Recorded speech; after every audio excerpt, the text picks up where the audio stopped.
Em 90 segundos tu não faz nem um miojo, mas eu te ensino as matérias que tu tem até nojo. Então senta aí e começa a quebrar a TP pra ter energia, pra tua mente processar e entender que a probabilidade de você ir bem no Enem tá ligada direto aos meus raps também. Então começa com humanas, só sei que nada sei, mas sei que saí da vida e pra história eu entrei. Se o clima esquenta e tua caneta falhou, fica tranquilo, a esfera dela dilatou com calor. Eu sou flúor com oxigênio, dá pra completar, evoluir melhor que o Darwin poderia imaginar. Se tinha uma pedra no caminho, pode crer que eu já chutei absoluto no rap. Eu nasci pra ser rei, criei uma sociedade aos modelos de Durkheim. O mecanismo dela própria é que diz pra onde vai minha inspiração. Thomas Edison dizia, é 1% e o restante o trabalho que fazia. Então senta o rabo aí que eu vou te ensinar. Sometimes rap is the best way to learn, rapá. Eu não compreendo, pero não puedo hacer. É só estudar e ouvir as dicas que eu dou pra você. Confere suas respostas e faz tudo com calma. Manda bem na redação, faz do fundo da alma. Esse é o tópico frasal, ainda tem argumentação. E a resposta pra você eu deixei na conclusão. Se tá nervoso, se acalma pra mandar bem. E se liga nos vídeos que eu te preparo pro Enem.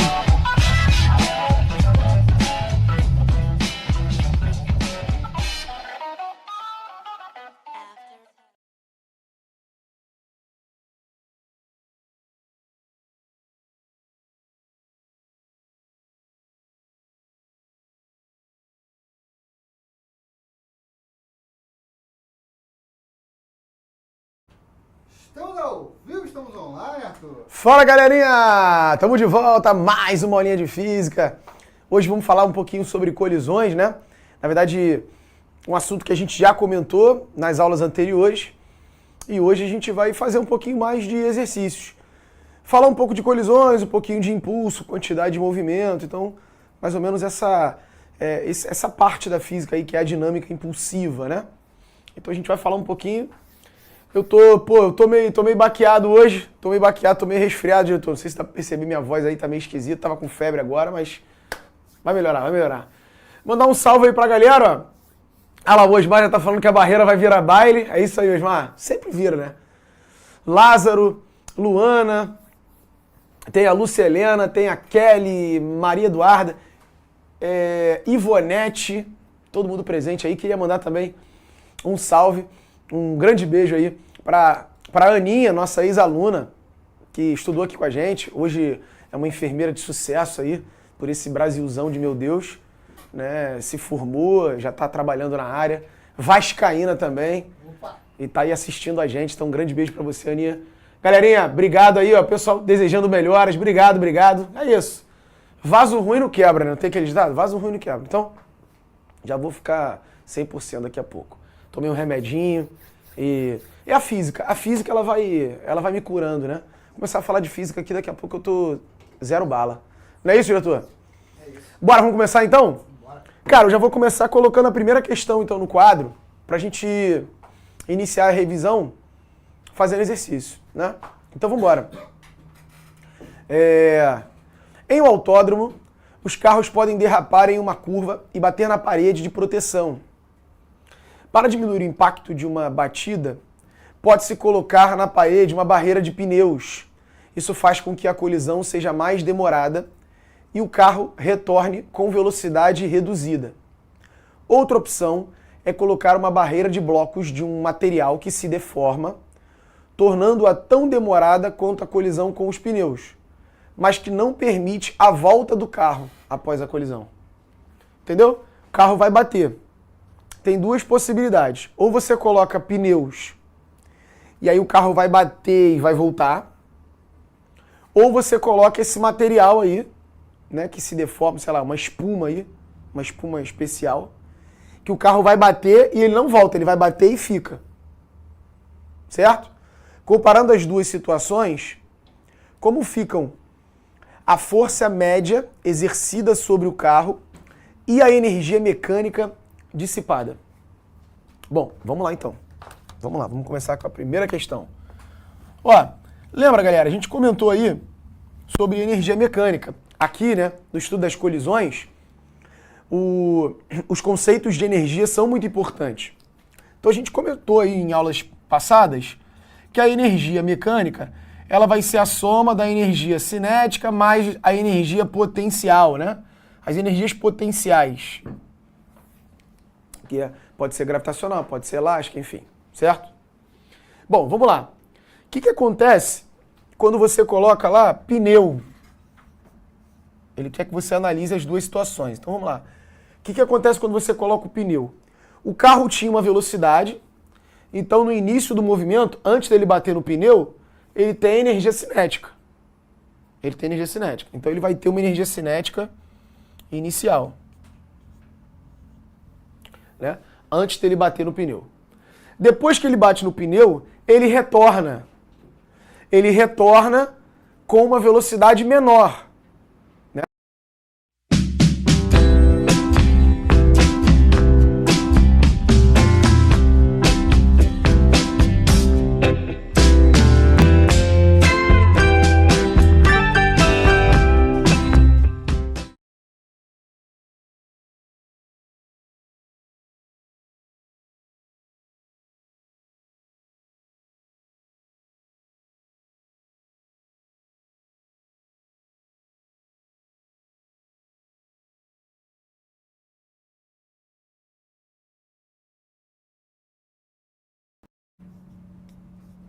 Ele falou que o carro vai voltar com uma velocidade menor, então ele vai voltar com uma energia cinética menor. Então vamos supor que a energia cinética depois da colisão foi, sei lá, 300 joules.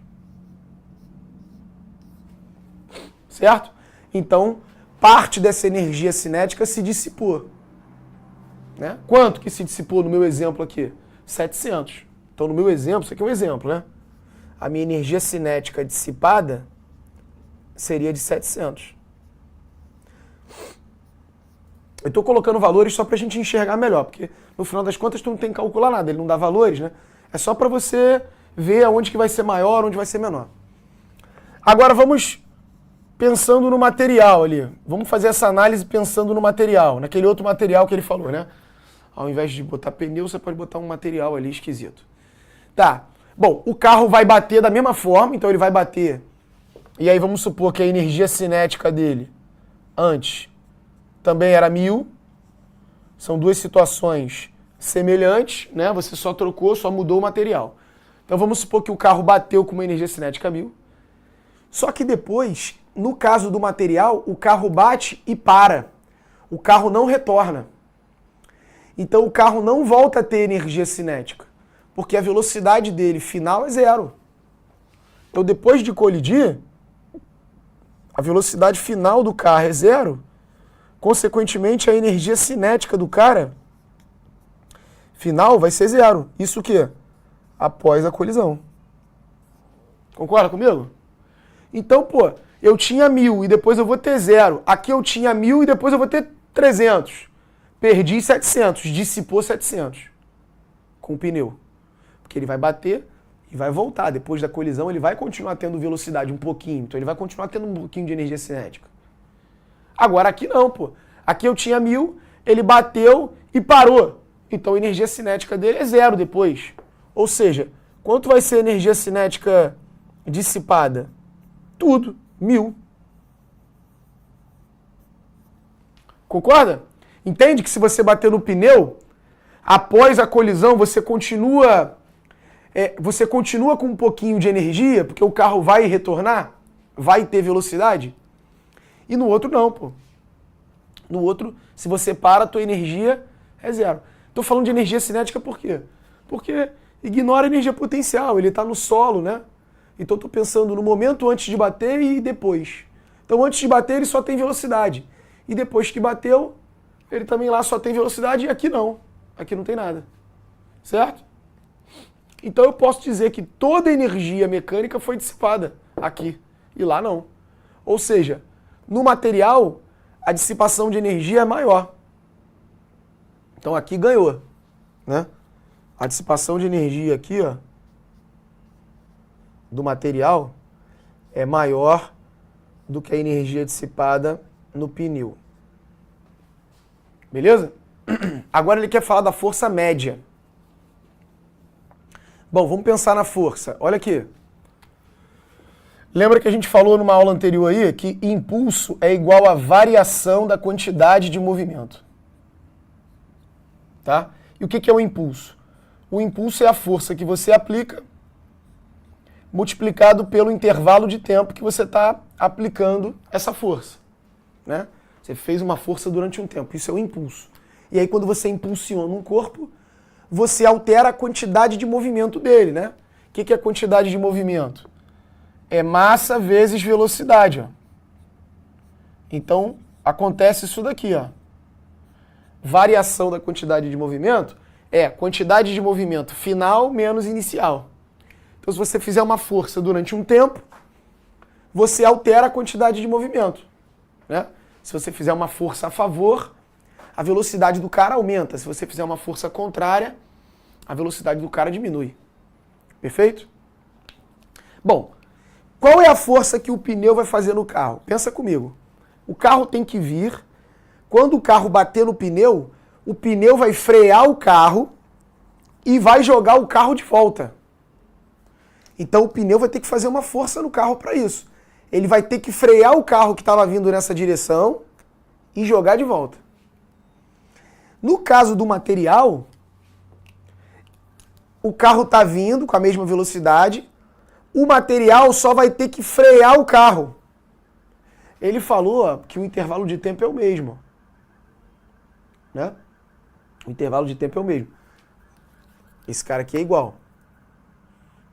Só que pensa só, se você está vindo com uma velocidade e vai ter que voltar com a outra, eu vou ter que fazer mais força nesse intervalo de tempo do que se eu quisesse somente parar você, né? Você vem com uma velocidade e para. É uma outra força que eu vou ter que fazer. Quer ver? Vou te dar um exemplo. Diretor, imagina aí. Payet tá na lateral da área, deu aquela pedalada típica, cruzou para a área e o pirata, o Verratti, está na área. O que o Verratti vai ter que fazer? Ele vai dominar a bola no peito. Tudo bem que geralmente ele cabeceia, né? Mas ele vai querer dominar a bola no peito. Cara, se eu quero que a bola pare no meu peito, eu vou ter que fazer uma força com o meu peito só para frear a bola. Porque a bola tem que morrer aqui no meu peito, eu tenho que dominar ela. Entende? Isso requer uma força. O meu peito vai ter que fazer uma força na bola para isso. Diferente, por exemplo, se o Verratti estivesse lá na praia jogando um futevôlei. Se o Verratti está jogando um futevôlei na praia, conhecendo o Rio de Janeiro, a dupla ele e Payet, o cara sacou, o que o Verratti vai fazer quando a bola vem? Ele vai dar uma peitada na bola. Porém, ele não pode dominar a bola para ele. Porque senão é ponto pro cara, né? No caso do futevôlei, ó, o peito dele vai ter que frear a bola que estava vindo para um lado e jogar a bola para o outro. Entende que você faz mais força? Quando você tem que parar o objeto e jogar de volta, você precisa fazer mais força do que na situação em que você só quer parar o objeto. Dominar a bola no peito, você vai fazer uma força. Receber a bola e jogar de volta, você tem que fazer outra força. Você tem que fazer o quê? Aqui, ó. Peitinho de mola, né? Aquela peitada de futebol. Ele vai para debaixo da bola aqui, ó, aí. Tu tem que dar-lhe uma peitada maior. Então a força que você tem que fazer para que o objeto retorne com velocidade é maior. Né? Lembrando que... Por que vai ser maior a força? Porque o intervalo de tempo é o mesmo, né? Agora, o impulso vai ser maior. Porque eu quero que a quantidade de movimento... Ela é um vetor, né? Então, é uma grandeza vetorial. Ela tem que zerar a quantidade de movimento de um sentido e jogar de volta. Ou seja, eu vou ter que variar mais a quantidade de movimento do que só parar. Então, eu vou ter que provocar uma maior variação da quantidade de movimento no mesmo tempo. Como que eu faço isso? Fazendo uma força maior. Mas eu acho que aqui você nem precisava se preocupar muito com com essas equações, com a matemática, não. Acho que você vai no exemplo aí do futebol e do futevôlei, acho que fica mais claro até. Então a força que o pneu faz, a força média que o pneu faz, tem que ser maior do que a força média que o material faz. Show de bola? Vamos ver lá? Vamos ver. Ó. Comparando as duas situações, como fica a força média exercida pelo carro e a energia mecânica dissipada? A força é maior na colisão com os pneus, perfeito. E a energia dissipada é maior na colisão com a barreira de blocos. Perfeito, o gabarito já é a letra A. Show? Olha lá. A energia dissipada é maior nos blocos e a força média é maior nos pneus. Pronto, tira o print aí da número 1. Maravilha. E vamos embora, vamos para o número 2. Vamos lá, questão 2. Tudo Enem, tá? Ó, essa foi do Enem, aqui do Enem também, ó.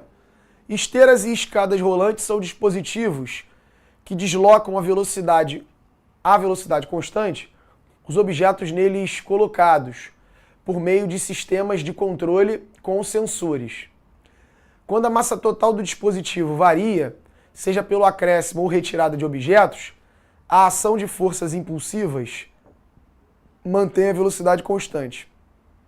Como exemplo, considere que a massa total diminua de 1.200 kg para 1.000 kg em um intervalo de tempo de 0,1 segundo. E que então seja aplicada uma força impulsiva constante de 250 newtons para manter constante a velocidade. No exemplo mencionado, quanto vale o valor da velocidade? Tá aí, ó. Aqui, a equação já foi até colocada aqui, ó. Aqui, já vou até aproveitar, ó. Olha lá. Questão 2. Olha lá. Tá aí. O impulso é igual à variação da quantidade de movimento. Você tem que fazer uma força de 250 newtons, o cara falou aí, 250 newtons, no intervalo de tempo de 0,1, certo? A massa era, deixa eu ver lá de novo, a massa era 1.200, foi para 1.000? Isso. Olha lá. A massa final é 1.000, só que ele quer que a velocidade seja a mesma e a massa inicial é 1.200. Mas ele quer que a velocidade seja a mesma. Tá aí, pronto. Olha lá. Você faz uma força durante esse intervalo de tempo para manter a velocidade constante, mesmo com a massa reduzindo. O que a gente vai encontrar aqui? Tá vendo que eu botei a força positiva? A gente vai encontrar uma velocidade negativa. Mas essa questão de sinal é só para indicar o sentido, né? Porque pensa só, se a esteira estava com uma massa de 1.200, uma velocidade, e eu tiro o material, ou seja, a massa reduz, era para a velocidade aumentar. Porque ficou mais leve, era para a velocidade aumentar. Só que aí ele comentou que surge uma força para não deixar a velocidade nem aumentar e nem diminuir. A velocidade se mantém constante, certo? Só que nesse caso, como eu estou reduzindo a massa, era para a velocidade aumentar, essa força então que surge é contrária, né? Porque a tendência seria a velocidade aumentar. Vai ter uma força que vai frear isso aí e vai manter a velocidade constante. Então, ó, força e velocidade vão ter sentidos opostos nesse meu exemplo. Se eu estou adotando a força positiva, eu vou encontrar a velocidade negativa. Fica tranquilo, não se desespere. Isso é só para indicar que esses sentidos são opostos. O sentido da força e o sentido da velocidade. Tá legal? Bom, aqui vai ficar 250 vezes 0,1 vai dar 25. E aqui vai ficar 1.000 menos 1.200 vai dar menos 200. Olha lá. Menos 200 vezes V. Eu vou multiplicar por menos 1 para trocar o sinal de todo mundo e vou passar o 200 para lá dividindo. Então V vai ficar 25 dividido por 200. Pensa comigo, 25 dividido por 200, se eu dividir por 2 em cima e embaixo, isso fica 12,5 dividido por 100. Né? Simplifiquei por 2. Mas 25 não é múltiplo de 2. Tudo bem, mas eu simplifiquei por 2, 25 dividido por 2 dá 12,5. E 200 dividido por 2 dá 100. Por quê? Porque agora eu vou dividir por 100, pô. Dividir por 100 é mole, é só andar com a vírgula para trás, né? Dividir por 100 eu vou andar 2 casas para trás com a vírgula aqui, ó. Então isso vai dar 0,125 metros por segundo. Tá aí. Surgiu uma canetinha verde aqui, né? Verde flui, aparece legal? Aparece, né? Porra, bom, gostei. Então tá aí, essa foi a número 2. Maravilha? O que a galera tá achando aí, ó? O William Joseph lançou um Brasil é Ouro. Pô, maravilha, que legal, né?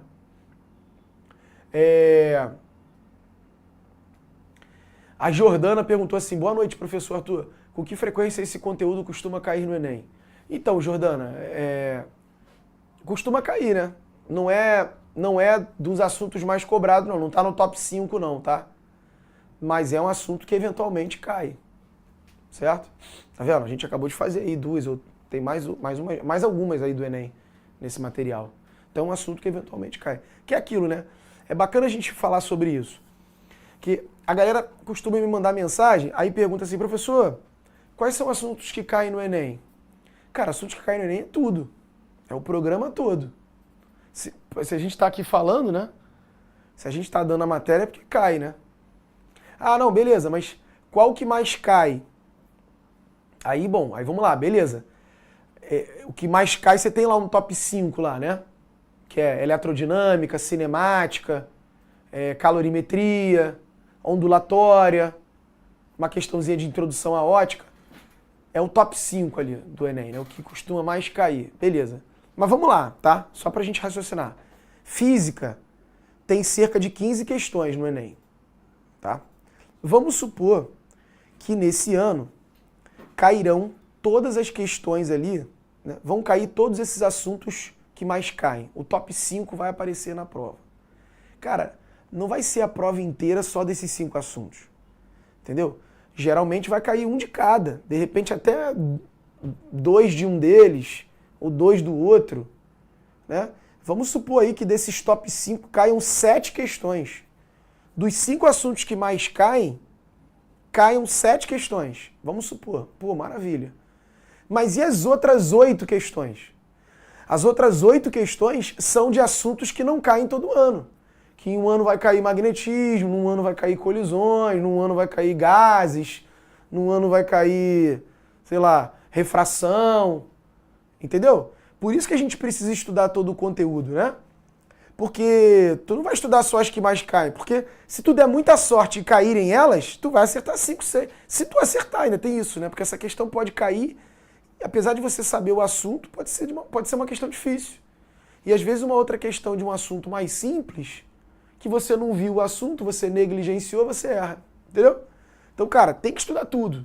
Tem que estudar tudo. É claro que existem técnicas aí, táticas, né? De quando a gente estiver chegando mais perto do Enem, a gente foca um pouco mais naqueles assuntos que são mais cobrados, que a gente sabe que vai estar. Mas isso a gente vai aqui, né? Ao longo do nosso programa, a gente mesmo já vai organizando isso para vocês. Tá legal? Mas é isso, Jordana. Não é do top 5, mas ó, tá vendo? As 2 que a gente fez aí são do Enem. Ó, questão 3, mais uma do Enem, tá vendo? Então, eventualmente aparece. Vamos lá, ó. Foi realizada uma perícia técnica de um acidente de trânsito em que o carro colidiu com uma van em um cruzamento a 90 graus, como esquematizado na figura. Olha lá. Você tem aqui a van e o carro. A van tem uma massa 2 vezes maior que o carro. Então, se o carro tem massa M, a van tem 2M. Depois da colisão, os 2 veículos permaneceram grudados um ao outro e deslocaram-se em um ângulo de 45 graus com a direção de suas velocidades iniciais. Então, uma estava na horizontal, uma estava na vertical e depois que eles ficaram grudados, eles foram juntos a 45 graus. O radar mediu a velocidade da van imediatamente antes da colisão, que era 40. A pergunta é, qual era a velocidade do automóvel antes da colisão? Cara, vamos lá. Essa questão aqui a gente mata com uma malandragem aqui, ó. Uma visão matemática do assunto. Vai lá, tira o print aí, né? Printou? Foi que foi. E vamos para a questão 3. Cara, tô com o corpo todo dolorido, parece que eu tomei uma surra, mano. Mas vai melhorar, vai melhorar. Amanhã é sabadão, inclusive amanhã tem correção de simulado, né? A partir das 14 horas, correção do simulado, prova de ciências da natureza, né? E matemática. E eu estaria aqui às 17 horas. Tá? Perde não. Bom, vamos lá. Pessoal, ó. Lembra que numa colisão, escrevi para você isso na última aula. Quando a gente está estudando uma colisão, a gente sempre vai pegar esse caso aqui da colisão, ó. A gente sempre vai, em todas as colisões, estudar o caso em que não há forças externas atuando no conjunto ali, né? Então o carro fez força na van, a van fez força no carro e acabou. Não tem ninguém de fora fazendo força naquele sistema de corpos, né? Então quando isso acontece, a gente vai igualar, ó, a quantidade de movimento antes tem que ser igual à quantidade de movimento depois.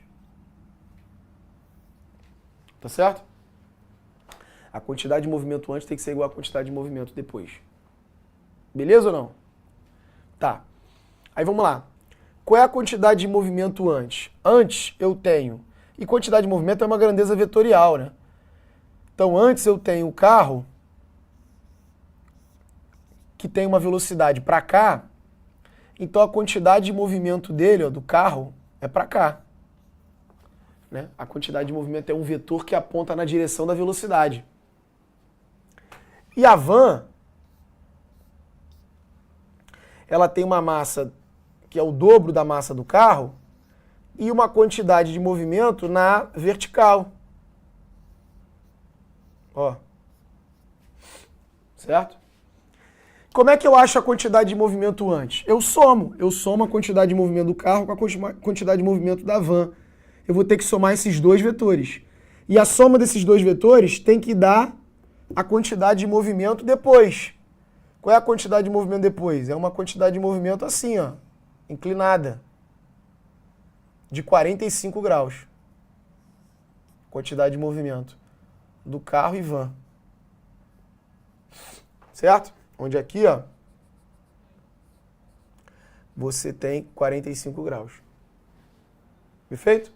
Então antes você tinha dois vetores perpendiculares, vou somar os dois. A soma dos dois vai me dar a quantidade de movimento antes. Então a soma dos dois tem que ser igual à quantidade de movimento depois. Porque quantidade de movimento antes é igual a depois. Ou seja, se eu somar esses dois vetores, tem que dar esse vetor, tem que dar igual a esse. Porque a soma daqueles dois vetores vai me dar a quantidade de movimento antes. Certo? E a quantidade de movimento depois é um vetor só. Então, se eu somar esses dois, tem que dar isso. E aí, cara, a gente mata aí. Porque, olha só. Lá na soma vetorial, né? Quando eu somo dois vetores, cara, se o vetor resultante dá 45 graus, inevitavelmente, esses dois vetores que eu somei são iguais, têm o mesmo módulo. Pensa só, lembra que o módulo do vetor, o valor do vetor, ele se traduz com o tamanho desse vetor.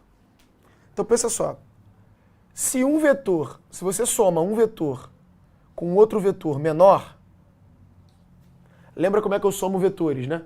Eu tenho que pegar os dois vetores, colocá-los aqui, ó, unir pela origem e fazer a regra do paralelogramo. Eu vou fechar aqui o vetor, né, aqui essa projeção desse vetor, e vou fechar a projeção desse vetor. Pensa só, se eu somar um vetor maior do que o outro, o vetor resultante vai apontar para cá, ó. Tipo, lembra? Tipo o barco atravessando o rio. O barco tem velocidade para lá e o rio tem uma correnteza para cá. É isso que eu quero que você entenda. Pô, se a velocidade do barco é muito maior do que a correnteza, a soma dessas duas velocidades vai dar uma velocidade quase que para frente. Concorda? Agora, e se, por exemplo, a velocidade do barco fosse menor do que a velocidade da correnteza? Isso aqui é lógico, isso aqui você tá ligado nisso, né? Imagine que a velocidade do barco tá para lá e a velocidade da correnteza é muito maior. O que vai acontecer com esse barco quando ele atravessar o rio?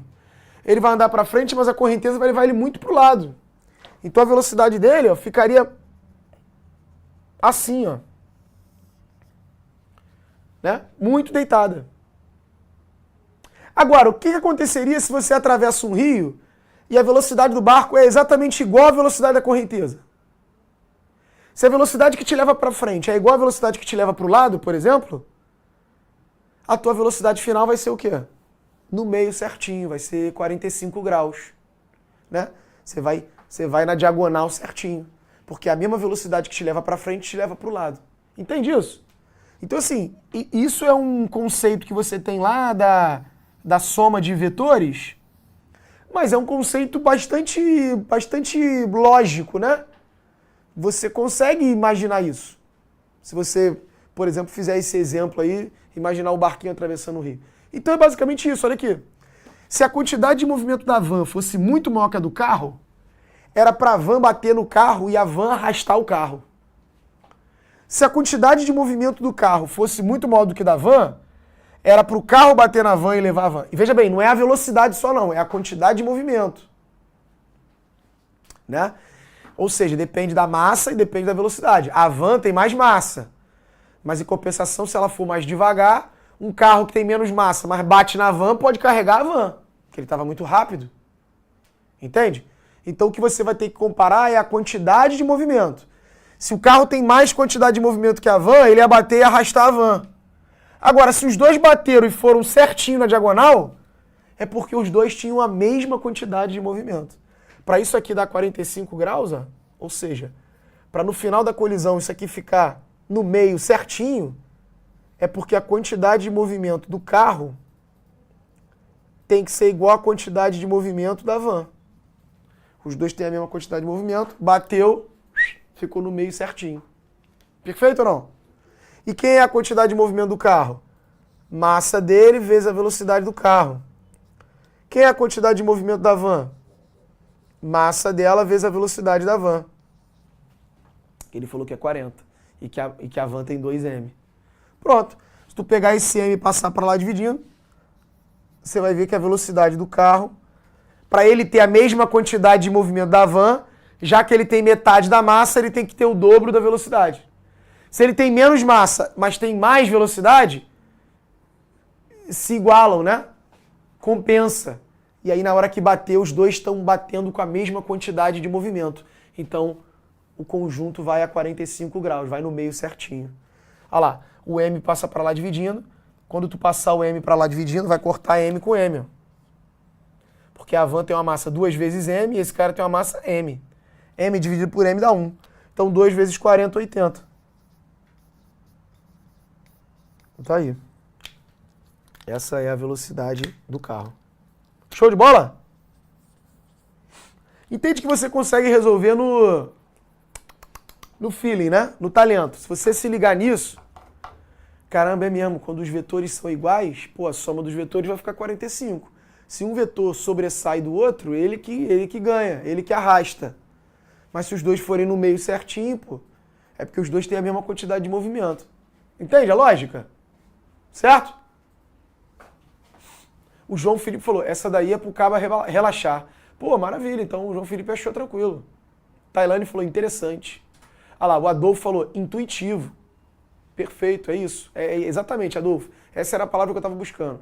É intuitivo, né? Você consegue, com um pouquinho de bom senso ali e intuição, você consegue chegar nessa conclusão aí. Né? Ah, mestre, mas no dia da prova eu não vou ter. Por isso que a gente está aqui treinando. Você faz exercício para isso. Né? Para você ter esse tipo de intuição, para você ter esse tipo de sacada no treinamento, para se num dia aparecer na prova, tu não vai ser surpreendido, né? Você já pensou nisso em algum momento. Perfeito? Maravilha. Vambora, vamos para a próxima. Ó. O Júlio César falou, genial, prof. Maravilha, maravilha, Júlio.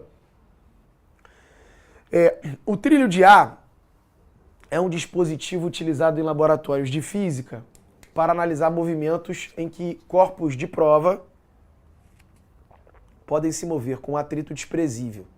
Isso aqui, cara, toda a faculdade de física tem isso. Laboratório de física. E aí você tem um trilho de ar que fica saindo um arzinho ali, aí o carrinho fica em cima desse trilho e ele se move praticamente sem atrito. Tipo aqueles brinquedos que tem no shopping, diretor, de um disco, sabe aquele do disco? que é uma mesa, que é um disco, aí tu pega, aí tu fica com uma paradinha, cada um fica com uma paradinha na mão, aí eu tenho que fazer gol em você. Sabe qual é?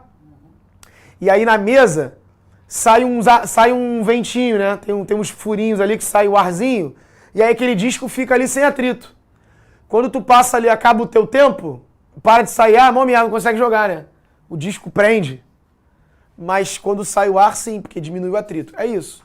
Então, isso aqui, sai um arzinho, os carrinhos ficam aqui livres, sem atrito. A figura ilustra esse trilho horizontal, né? Com dois carrinhos, em que se realiza um experimento para obter a massa do carrinho 2. No instante que o carrinho 1, que tem massa de 150 gramas, passa a se mover com velocidade constante, o carrinho 2 está parado. Então esse carro vem com velocidade constante, esse carrinho. Vai passar pelo sensor 1, vai passar pelo sensor 2, vai bater no carrinho 2. No momento em que o carrinho 1 se choca com o carrinho 2, ambos passam a se movimentar juntos, com uma outra velocidade constante. Então o carrinho 1 vem, passa pelo sensor, bate no carrinho 2, e aí os dois juntos vão passar pelo sensor 3 e pelo sensor 4. Perfeito? Os sensores eletrônicos distribuídos ao longo do trilho determinam as posições, então eles estão em posições diferentes, ó, e registram os instantes, né, os momentos associados à passagem de cada carrinho, gerando um quadro. Vamos ver o quadro. Olha lá. Olha as posições do carrinho 1. Ele passa pela posição 15 no instante igual a 0, a hora que dispara o cronômetro. Ele passa pela posição 15, que deve ser o sensor 1. Aí ele passa pela posição 30 no instante 1 segundo. Então ele foi do sensor 1 para o sensor 2 em 1 segundo. Já dá para eu descobrir que velocidade é essa, porque ele andou 15 centímetros em 1 segundo. Ele passou pela posição 15 no instante 0 e passou pela posição 30 no instante 1, significa que ele está andando 15 centímetros em 1 segundo. E a velocidade dele é constante. Beleza? E o carrinho 2? Não, o carrinho 2, ó, continua na mesma posição, que é a posição 45. Olha lá. Instante 0, instante 1. Ele está parado, né? Porque de 0 a 1 ele continua na posição 45. Ele não se moveu. Sim, ele estava parado. Aí, ó. Depois o carrinho passa pela posição 75. Veja, 75 é depois de 45. Ou seja, se o carrinho 2 está aqui na posição 45, 75 deve ser o sensor 3, ó. Olha lá. Quando o carrinho 1 passa pela posição 75, o momento que ele passa, que ele olhou no cronômetro, ele passou lá no instante igual a 8.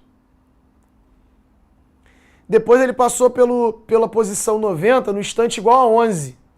Então veja, o carrinho 2 também, ó.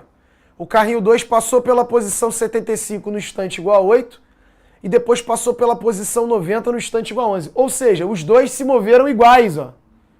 Se moveram da mesma forma, né? Se moveram juntos. Então, olha lá. Deve ser esse momento aqui, que foi após a colisão. Porque o carrinho 1 bate no carrinho 2, segundo ele, e os dois andam juntos. Então, como os dois andam juntos, ó, no sensor 3 e no sensor 4, eles já estão juntos. E já dá para eu descobrir que velocidade é essa, pô. Vamos ver. Vou fazer aqui, ó. Questão 4. Olha lá. A velocidade do carrinho 1, eu já sei. ΔS sobre ΔT. O ΔS dele foi 15 centímetros e o ΔT foi 1 segundo. Então a velocidade dele foi 15 centímetros por segundo. A velocidade do carrinho 1 antes de colidir. A velocidade dos dois depois da colisão, não vou chamar nem de V1 ou V2. Vou chamar de V', porque é a velocidade dos dois depois da colisão. Eles estão juntos. Também sei calcular. Porque, segundo a tabela ali, ó, eles saíram da posição 75 até a posição 90 num intervalo de tempo de 8 até 11. Olha lá. Estou pegando o ΔS sobre ΔT. Velocidade é constante. Eles andaram 15 centímetros em 3 segundos, né? Volta lá na tabela pra gente ver. Juntos. Olha lá, eles foram do 75 para o 90 em 3 segundos. 75 para o 90 em 3 segundos. Então eles percorreram 15 centímetros em 3 segundos. Ó. 15 centímetros em 3 segundos. Então qual é a velocidade deles depois da colisão? 5 centímetros por segundo. Então antes era 15. E agora, depois da colisão, 5. Beleza. Aí vamos lá. Isso é uma colisão inelástica. Onde é que eu faço isso? Vou fazer aqui mesmo. Tira o print aí da número 2, já tirou, né? Foi.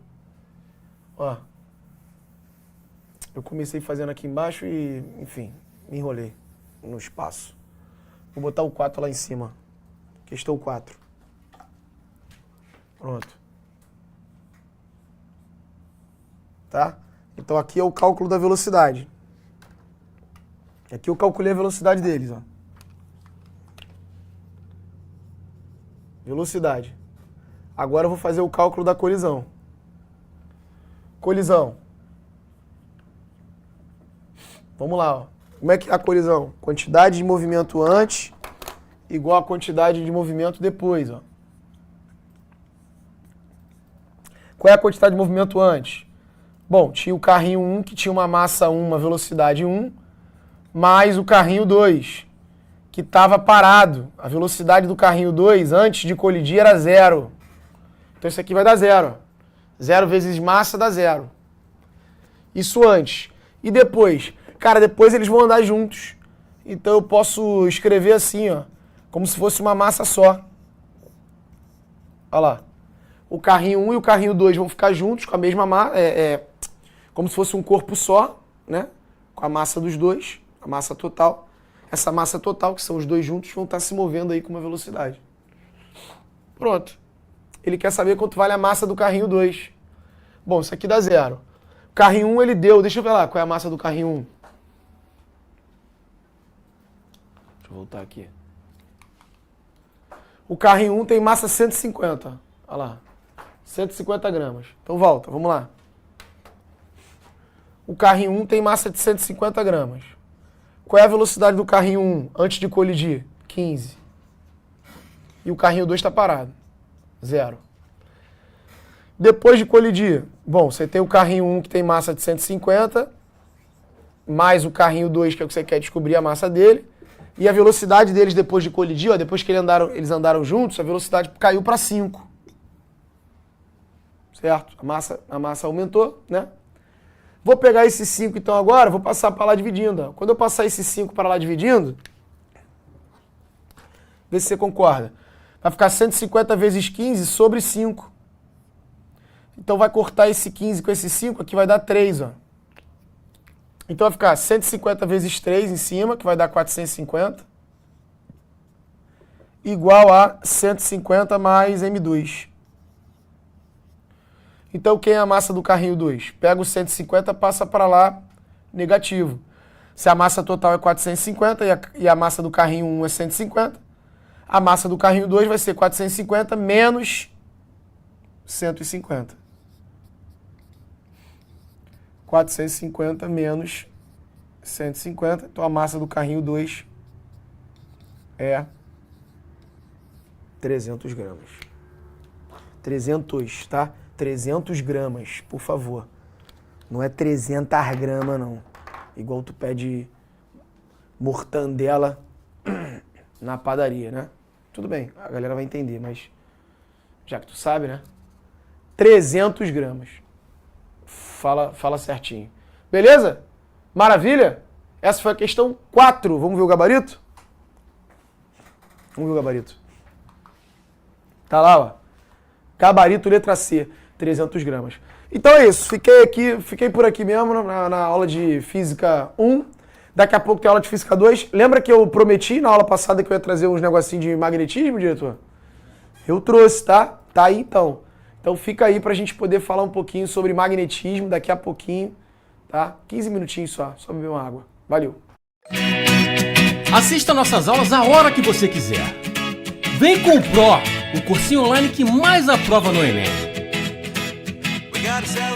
Assine em proenem.com.br. We gotta celebrate the beauty of the world that keeps on giving.